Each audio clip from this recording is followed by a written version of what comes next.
भारत माता की, भारत माता की, भारत माता की।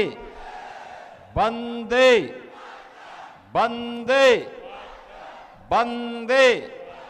सियावर रामचंद्र भगवान की, सियावर रामचंद्र भगवान की। जगत जननी मां भगवती जानकी की, जगत जननी मां भगवती जानकी की। जयकारा वीर बजरंगी, जयकारा वीर बजरंगी।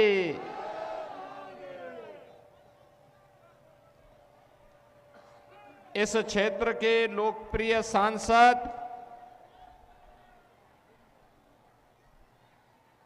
और वरिष्ठ भाजपा के नेता, पूर्व केंद्रीय मंत्री हुकुमदेव नारायण यादव जी के सुपुत्र डॉक्टर अशोक यादव जी, लोकप्रिय विधायक और एनडीए के प्रत्याशी श्री मुरारी मोहन झा जी, बिहार सरकार के मंत्री श्री हरीश साहनी जी, दिल्ली के भारतीय जनता पार्टी के पूर्व अध्यक्ष और वर्तमान में विधायक श्री सतीश उपाध्याय जी, भारतीय जनता पार्टी के जिलाध्यक्ष श्री आदित्य चौधरी जी, संयोजक श्री राजेंद्र चौपाल जी, सुजीत मलिक जी, दिलीप भारती जी, सचिन जैन जी, पवन निराला जी, श्री रमन मिश्रा जी और केवटी दरभंगा के विधानसभा क्षेत्र से जुड़े हुए सभी उपस्थित मेरे बहनों और भाइयों, ये मेरा सौभाग्य है कि आज मुझे इस चुनावी सभा के माध्यम से मिथिला की आत्मा कही जाने वाली जगत जननी मां भगवती जानकी की इस पावन धरा को नमन करने का अवसर प्राप्त हो रहा है। बहनों और भाइयों, माता जानकी की इस पावन धरा को कोटि कोटि नमन करते हुए आप सभी मिथिला वासियों का मैं हृदय से अभिनंदन करता हूं। बहनों और भाइयों, याद करिए 5 वर्ष पहले जब मैं यहां पर श्री मुरारी मोहन झा के प्रचार के लिए आया था, तब मैंने कहा था कि अयोध्या में भगवान राम का भव्य मंदिर बन रहा है।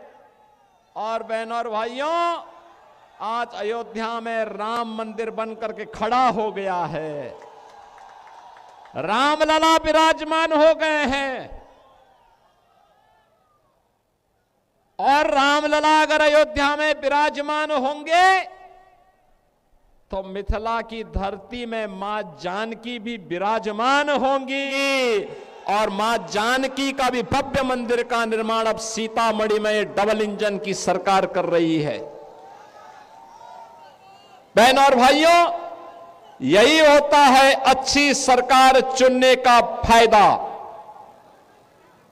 अच्छी सरकार चुनते हैं, अच्छे परिणाम आते हैं, अच्छा ही होता है। आप देखो ना कि आपकी आस्था का भी सम्मान किया, मां जानकी का मंदिर यहां बन रहा है और उत्तर प्रदेश में भगवान रामलला का भव्य मंदिर का निर्माण हो गया है और अब दोनों को जोड़ने के लिए राम जानकी मार्ग का निर्माण का कार्य भी युद्ध स्तर पर आगे बढ़ चुका है।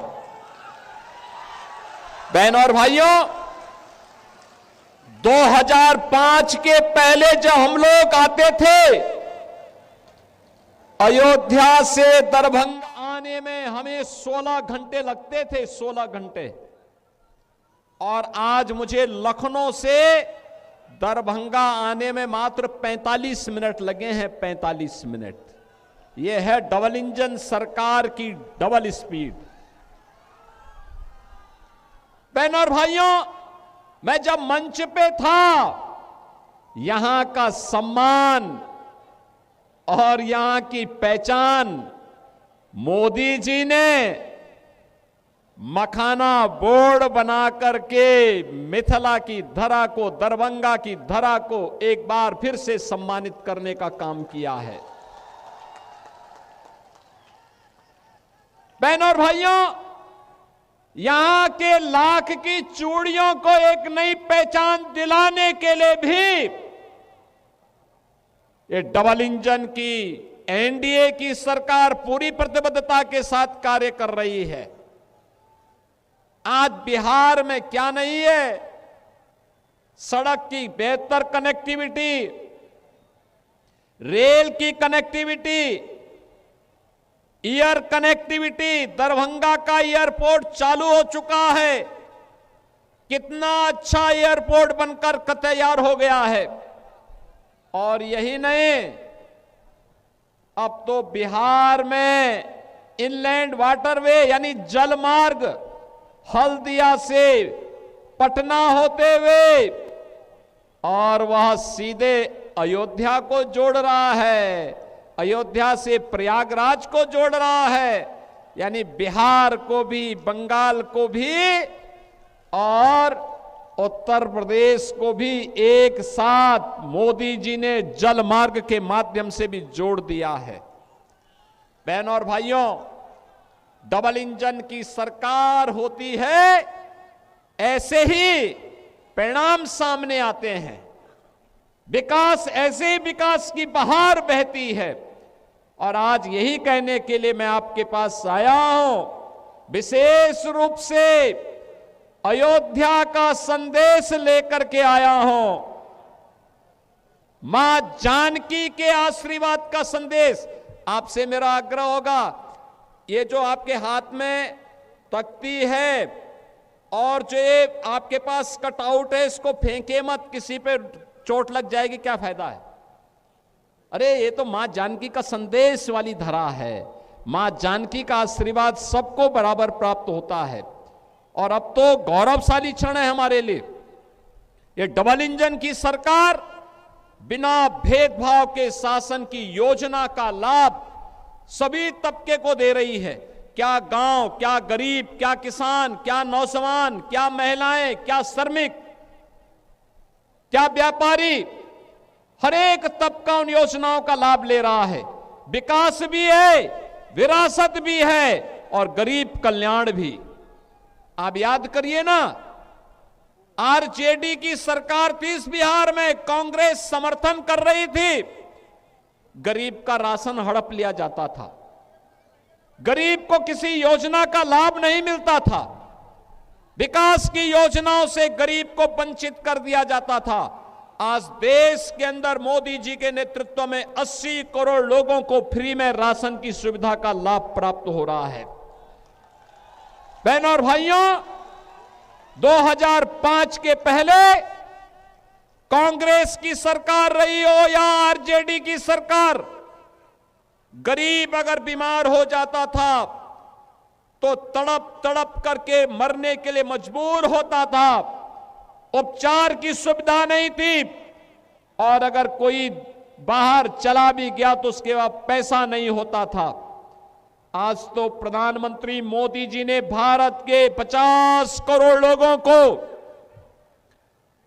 आयुष्मान भारत के अंदर प्रतिवर्ष 5 लाख रुपए की स्वास्थ्य बीमा प्रदान करती है। आप कहीं भी जाइए, उपचार कराइए।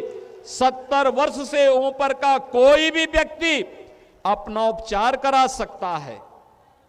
बहनों और भाइयों, नारी गरिमा के प्रतीक हर घर में शौचालय स्वच्छता का भी मानक बना है, बहन बेटियों के सम्मान का प्रतीक भी बना है। और यही नहीं, हर गरीब के सिर को ढकने के लिए छत मिलेगी, यह अभी मोदी जी ने डबल इंजन की सरकार ने करके दिखा दिया है।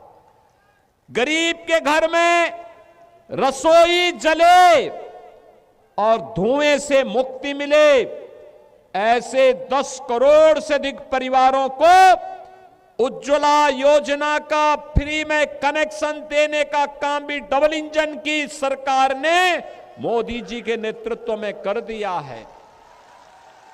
आज बिहार का नौजवान रोजगार प्राप्त कर रहा है। बहनों और भाइयों, अन्नदाता किसान को प्रधानमंत्री किसान सम्मान निधि का लाभ प्राप्त हो रहा है। समाज के हर तबके को बिना भेदभाव के शासन की योजना के साथ जोड़ा जा रहा है। मैं तो आज आपसे कहने के लिए आया हूं, बहनों और भाइयों, भारतीय जनता पार्टी के हमारे कार्यकर्ता नारा लगाए करते थे। शिवकुमार देव नारायण यादव जी जब मंत्री थे तब नारा लगता था, जहां हुए शहीद मुखर्जी वह कश्मीर हमारा है। ये कश्मीर को विवादित किसने किया? ये कांग्रेस ने किया। ये कांग्रेस ने किया है। और आज कश्मीर को आतंकवाद और उग्रवाद के दंश से मुक्त कराने का काम किया है मोदी जी ने और गृह मंत्री अमित शाह जी ने।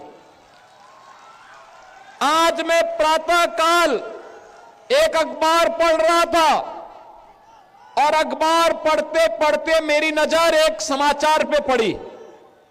वह समाचार था कि एक फिल्म का एक्टर जो कश्मीर का था 27 वर्ष के बाद कश्मीर जा पाया।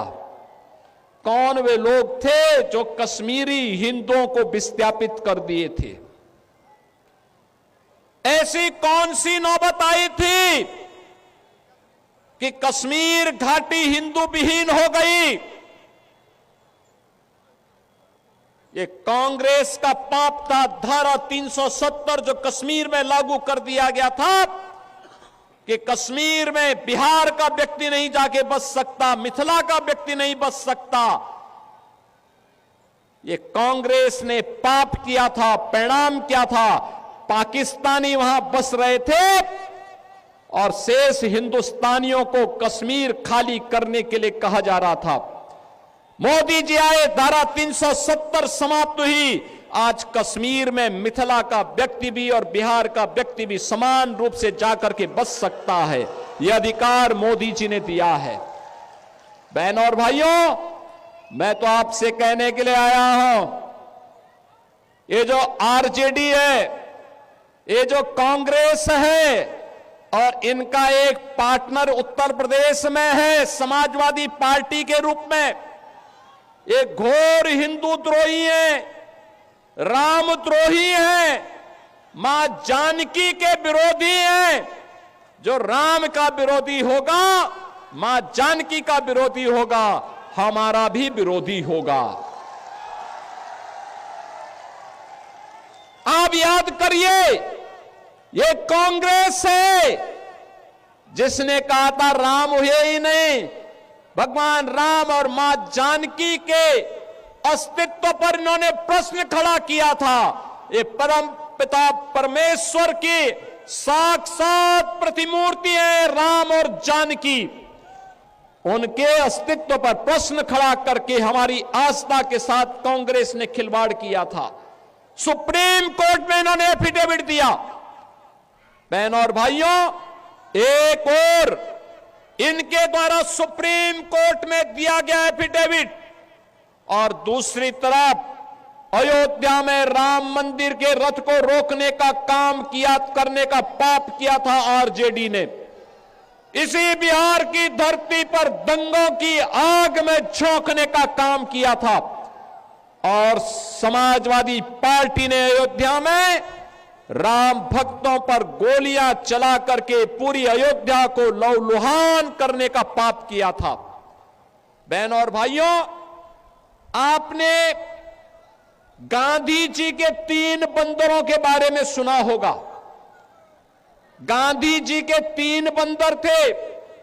गांधी जी ने तो उनको उपदेश दिया था, बुरा मत देखो, बुरा मत सुनो और बुरा मत बोलो। लेकिन आज इंडी गठबंधन के 3 और बंदर आ गए। ये 3 बंदर पप्पू, टप्पू और अप्पू के नाम पर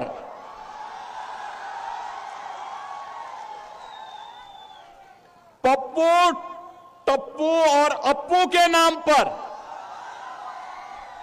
पप्पू सच बोल नहीं सकता, अच्छा बोल नहीं सकता, टप्पू अच्छा देख नहीं सकता और अप्पू सच सुन नहीं सकता।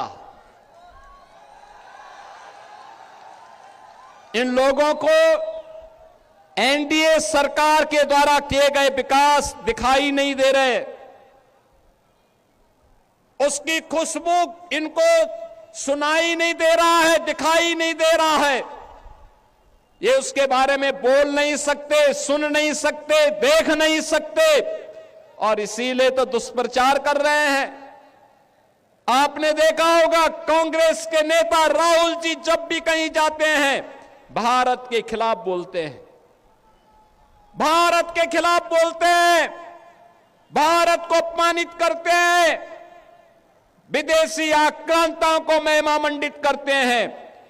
और ये सभी, ये जो 3 इंडी गठबंधन के 3 बंदरों की जोड़ी है, बहनों और भाइयों, ये 3 बंदरों की जोड़ी ये बिहार में खानदानी माफियाज को गले लगा करके अपना शागिर्द बना करके बिहार की सुरक्षा में सेंध लगाने का काम कर रहे हैं। बिहार की सुरक्षा, घुसपैठियों को बिहार की धरती में घुसा करके बिहार की सुरक्षा में सेंध लगाना। क्या हुआ था आरजेडी की सरकार के समय? क्या हुआ था आरजेडी की सरकार के समय? बहनों और भाइयों, आरजेडी की सरकार के समय में यहां पर बिहार के अंदर 70 से अधिक नरसंहार की घटनाएं हुई थी। 70 से अधिक नरसंहार की घटनाएं।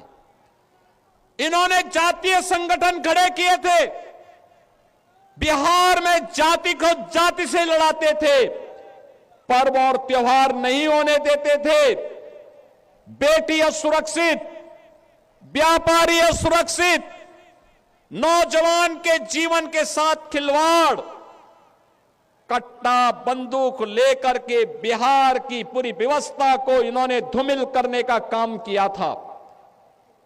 बहनों और भाइयों, ये वही लोग हैं जो आपको तो जाति के नाम पर बांटते हैं, घुसपैठियों को आमंत्रित करते हैं, आपकी आस्था के साथ खिलवाड़ करते हैं और फिर राष्ट्रीय सुरक्षा पर सेंध लगवाने का काम करते हैं। बहनों और भाइयों, मैं आज आप सबसे ये कहने के लिए आया हूं, एक केवटी विधानसभा क्षेत्र आपने देखा होगा कि यहां पर से अशोक यादव विधायक रहे हों या फिर आज यहां पर भारतीय जनता पार्टी के मुरारी मोहन झा वर्तमान विधायक के रूप में अब यहां कोई भी दंगा नहीं है, कोई नरसंहार नहीं है, कोई अराजकता नहीं है। अब तो हमारी मिथिला भी चंगा है, चंगा है। विकास के पथ पर अग्रसर बढ़ने का काम कर रही है। और फिर भला क्यों नहीं विकास होगा, क्यों नहीं खुशहाली होगी? ये धरा तो बहुत महत्वपूर्ण है। बहनों और भाइयों, ये धरती इतनी महत्वपूर्ण है, इतनी पवित्र धरती है। ये धरती, यहां पर हम लोग जब मैथिल कवि कोकिल विद्यापति की बात सुनते हैं तो हमें स्वाभाविक रूप से इस धरा का स्मरण हो आता है। बहनों और भाइयों, महाराज कामेश्वर सिंह, जिनके शासन में संगीत, शिक्षा, कला और संस्कृत विद्या के प्रचार प्रसार के लिए कार्य हुआ, ये धरती उनकी पावन धरा है। हिंदुस्तानी शास्त्रीय संगीत की जो एक विशिष्ट विधा है, दरभंगा घराना, ध्रुपद शैली, इसका जन्म भी इसी दरभंगा में हुआ है। और यही नहीं, मैथिली भोजपुरी संस्कृति के छठ पर्व को पहचान दिलाने वाली पद्म पुरस्कार से सम्मानित शारदा सिन्हा की धरती है। और यही नहीं बहनों और भाइयों, यहां की मैथिली भाषा अटल जी के समय में संविधान की 8वीं अनुसूची में शामिल हुई। मधुबनी पेंटिंग और मिथिला की पारंपरिक संस्कृति यह आज पूरे भारत को अपनी ओर आकर्षित करती है। यही नहीं, भारत के संविधान के सभा के अध्यक्ष, देश के पहले राष्ट्रपति डॉक्टर राजेंद्र प्रसाद जी, इसी दरभंगा में उन्होंने अपनी पढ़ाई की थी। और ऐसी पावन धरा पर आज मुझे आने का अवसर प्राप्त हुआ है। बहनों और भाइयों, मैं आप सबका आह्वान करूंगा, याद करना, जब भी आरजेडी कांग्रेस का इंडी गठबंधन बिहार के अंदर आया है, बिहार में दंगों की आग फैली है, जातीय नरसंहार हुए हैं, लूटपाट की एक नई अपसंस्कृति ने जन्म लिया है। यहां पर अपहरण एक उद्योग बना है। लेकिन अब हम अपने बिहार में इस प्रकार की अराजकता को फिर कभी नहीं आने देंगे। और इसके लिए मैं मिथिला के वासियों का आह्वान करने के लिए आया हूं, अयोध्या का संदेशा लेकर के आया हूं। और संदेशा यही है कि एनडीए की सरकार फिर से बिहार के अंदर आनी चाहिए। नीतीश जी के नेतृत्व में फिर से बिहार के अंदर एनडीए की सरकार बने। हमें घुसपैठ नहीं होने देनी है, घुसपैठियों को नहीं आने देना है। जैसे कश्मीर में धारा 370 को समाप्त करके कश्मीर में पाकिस्तानी तत्वों को मार मार करके, खदेड़ करके बाहर किया गया है, ऐसे ही हम अपने सीमावर्ती क्षेत्रों में घुसपैठियों को निकाल करके बाहर करके, और जो भी आपराधिक गतिविधियों में लिप्त होगा उसकी संपत्ति को जब्त करवा करके गरीबों में बंटवाने का काम भी करने का काम एनडीए की सरकार करेगी। बहनों और भाइयों, मैं तो आपसे ही कहने के लिए आया हूं, यही अंतर है आरजेडी और कांग्रेस में और एनडीए में।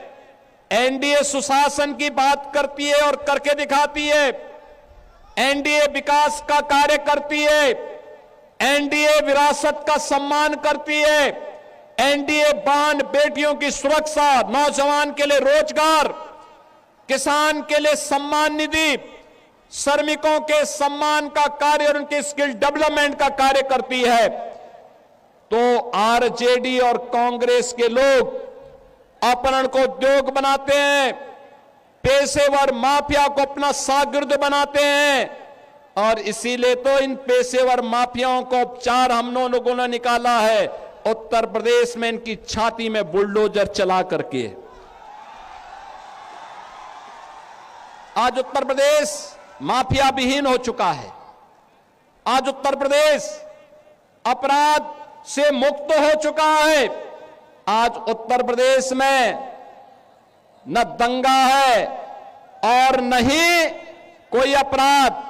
यूपी में अब सब है चंगा, यूपी में कोई समस्या नहीं। पर्व और त्योहार के पहले कोई दंगा नहीं होता है, क्योंकि दंगाई को मालूम है दंगा करेगा तो जो उसने लूटा है वह तो जाएगा ही जाएगा। अगर खानदान ने कहीं से कुछ कमाया है वह भी सब जाएगा, और गरीबों के लिए फिर आवास बना करके सरकार उन गरीबों को देने का काम कर देगी। बहन और भाइयों, यहां पर आप फिर से एनडीए के प्रत्याशी श्री मदन मुरारी झा को विजयी बनाइए। किसी भी ऐसे तत्व को मत घुसने दीजिए जो घुसपैठियों को प्रश्रय दे, अराजकता को जन्म दे, पर्व और त्योहारों में मिथिला की संस्कृति को अपमानित करने का काम करे, पर्व और त्योहारों के पहले दंगा कराने का काम करे। जो विकास में बैरियर है उसको पनपने नहीं देना है। और यही कहने के लिए आज मैं आपके पास आया हूं। हमें फिर से अयोध्या और मिथिला को जोड़ करके राम राज्य की अवधारणा को साकार करने की दिशा में आगे बढ़ना है।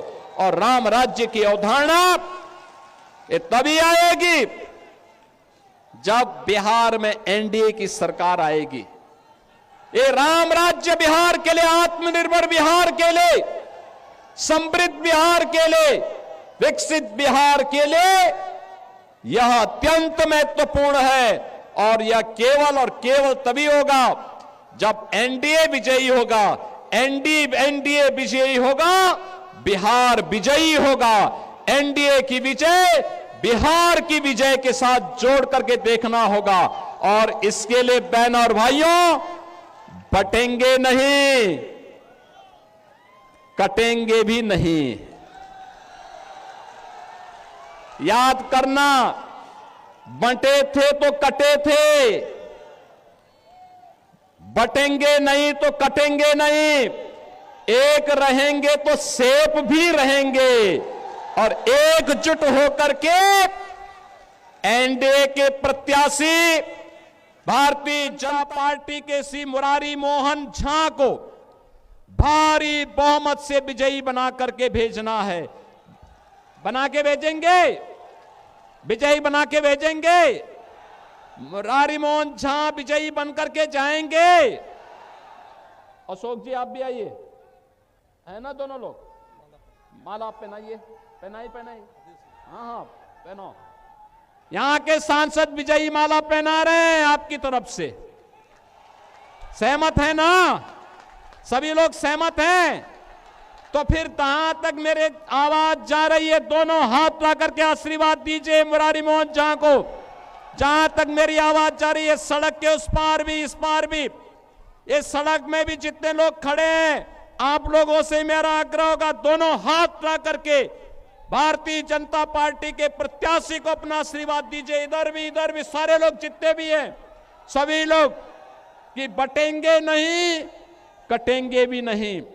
न बटेंगे और न कटेंगे। हम तो एनडीए को विजयी बना करके बिहार को समृद्ध बनाएंगे। मेरे साथ बोलेंगे जय श्री राम, जय जय श्री राम, जय जय श्री राम।